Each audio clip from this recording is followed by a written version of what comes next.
Until the beginning of the 20th century, business in the United States of America was largely an East Coast affair. The movies changed all that. Movie making was a new business, and it was as wide open as the Wild West. The owners of the first New York movie theaters were almost exclusively Jewish. Now, those movie theaters were hungry beasts, and they needed a constant and varied diet to keep them full. So those theater owners looked around for a place with year-round sunshine to film in, low rents and plenty of cheap labor, and they found some sleepy orange groves a few miles outside the city of Los Angeles. The place had a rather bland name. It was called Hollywood. From a few oranges, a legend was born. If a lot was new about Hollywood, some things were not. Hollywood was really the latest chapter of a 2,500-year-old dialogue. A dialogue about how you get beneath the surface of things, about how you get to the truth. The dialogue between Jerusalem and Athens.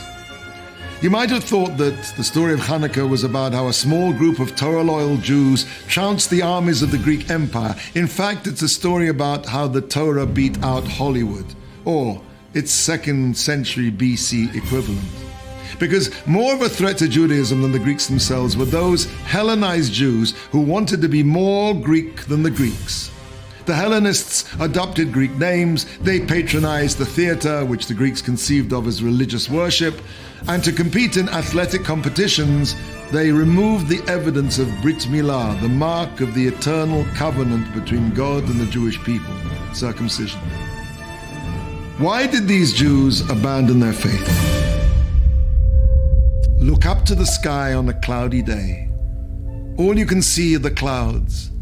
It says in the book of Job, by his breath the heavens are spread. The word in Hebrew for spread aside is shifra.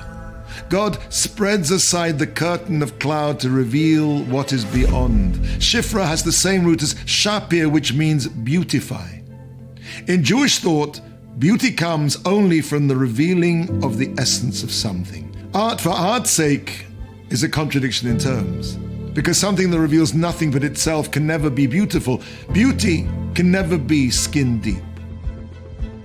The Greeks and their ideological heirs believe that art has a power to take you beyond, to connect you to that which is above, and through art and artifice you can get to the truth.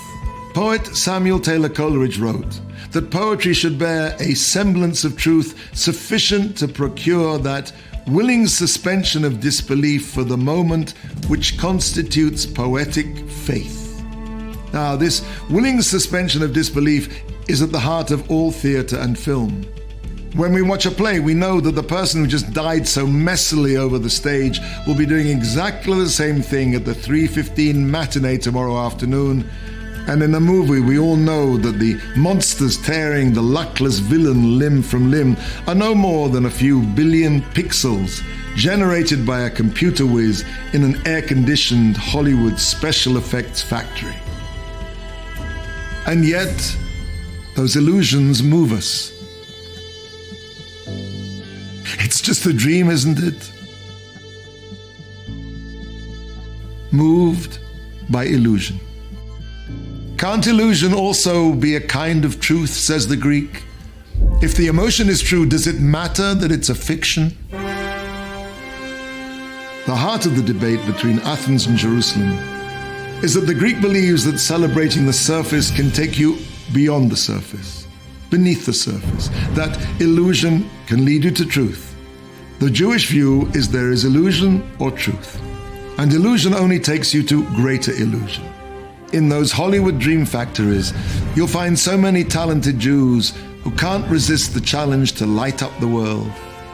Neither could Chagall, Rothko, Modigliani, Pollock, Mahler, Kafka, Mendelssohn, Marx, Trotsky, Freud, or Einstein. Some 15% of all Nobel Prize nominees have been Jewish.